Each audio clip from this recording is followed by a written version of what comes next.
India Pakistan जो है वो वैसे तो आपस में उनकी एक लगी रहती है, जंग भी हुई है और बहुत ज्यादा लड़ाई झगड़े भी रहते हैं। और एक हम देखते हैं हथियार की भी दौड़ लगी होती है, पाकिस्तान जो है वो भी हथियार खरीदता रहता है कि जी हिंदुस्तान हमला कर देगा, हिंदुस्तान इसलिए लेता है कि उसे चाइना से खतरा है। लेकिन जो एक और इशू बीच में दुनिया में चल रहा है फूड शॉर्टेज का, उसके ऊपर कोई बात नहीं कर रहा। आपके ख्याल से अगर खाना नहीं होगा तो हम लोग क्या बम वगैरह खाने की तरफ चले जाएंगे? तो इस जो इश्यूज हैं, जो मेन इश्यूज हैं, जो जिससे आम आदमी की जिंदगी मुतासिर होती है, उसके ऊपर आपको लगता है कोई काम हो रहा है या होना चाहिए? मैं भारत गया, बहुत दफा गया हूं, और मैंने वहां पे देखा है कि लोगों के अंदर नेशनलिज्म। अब आप ये देखें कि यहां से अमेरिका से लोग पढ़ के वापस जा रहे हैं भारत में।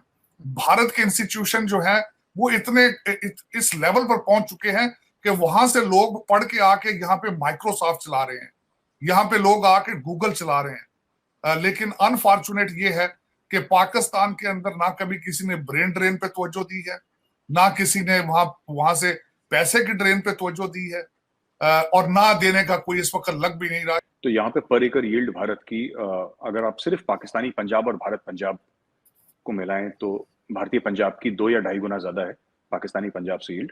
और पाकिस्तान में कई एंकर्स को शायद ये गलतफहमी भी है कि भारत का पंजाब जो है वो पूरे हिंदुस्तान का पेट भरता है।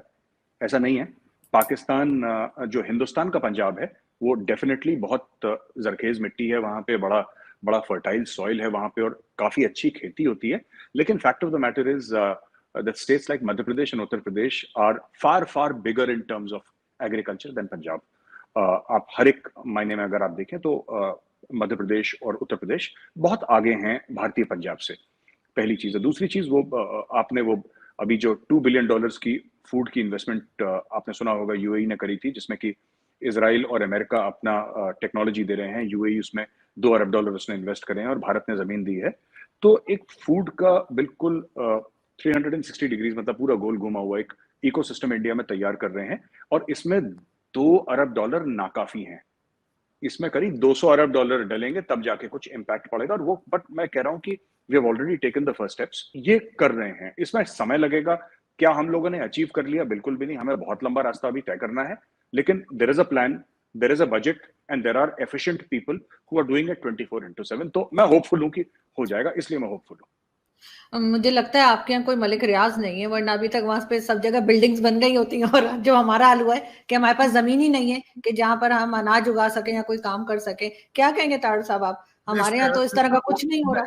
इस पे थोड़ा सा ऐड ये करना चाहूंगा कि हमारे साबका वजीर आजम साहब ने फरमाया था कि जाके किसी से पूछ लें, मेरे टाइम के अंदर लोगों ने रियल स्टेट में से रैकेट पैसे बनाए हैं। तो रैकेट पैसे बनाने से मतलब ये था उनका कि उनके दौर में हाउसिंग सोसाइटियों ने और हमारी ब्यूरोक्रेसी ने खुल के एक दूसरे की मदद की है।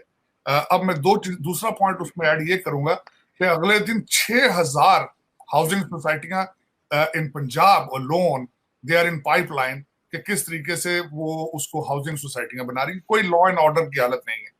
अब मैं जो खासकर फूड की बात कर रहा था, तो उसमें जो हमारे पूटन साहब अगले दिन मैं आई वाज सरप्राइज कि पूटन साहब जब गए ईरान के दौरे में, तो उनका एक ऑब्जेक्टिव ये भी था कि यूक्रेनियन वीट जो है, गंदम को किस तरह ब्लैक सी से दूसरी दुनिया को बेचनी है। और उसके साथ एक ऑब्जेक्टिव उनका और भी था जो आई वाज शॉक्ड कि through Iran give a passage to help India, Bharat through Iran to have an access to the Central Asia. तो ये चीजें दुनिया देख रही है, इसमें कोई शक नहीं है। Food is the future issue, water is the future issue, इसमें कोई शक नहीं है, और इस पे काम भी हो रहा है।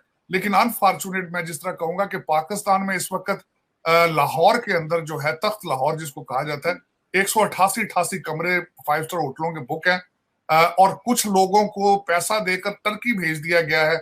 आज सुबह एक मेरा बड़ा अच्छा जर्नलिस्ट दोस्त है, उसने कहा है कि पाकिस्तान में डॉक्टर इंजीनियर बनना बिल्कुल फजूल है, मैट्रिक हाई स्कूल करके सियासत में आओ और 50 करोड़ लेके तो टर्की शिफ्ट हो जाओ। तो मेरे ख्याल में ये हमारे पाकिस्तान तो अभी उसी चीजों से ग्रो नहीं कर रहा, अनफॉर्चुनेट। लेकिन इसका मैंने आपको बताया ही है कि पाकिस्तान में पूरे का पूरा पाकिस्तान जो है वो एक मलिक रियाज साहब के हाथ में है, बैरियर टाउन के हाथ में है। जिस तरीके से हर रिटायर होने वाला अफसर जो है वो विश करता है कि मलिक रियाज साहब उनको जॉब दे दें, लेकिन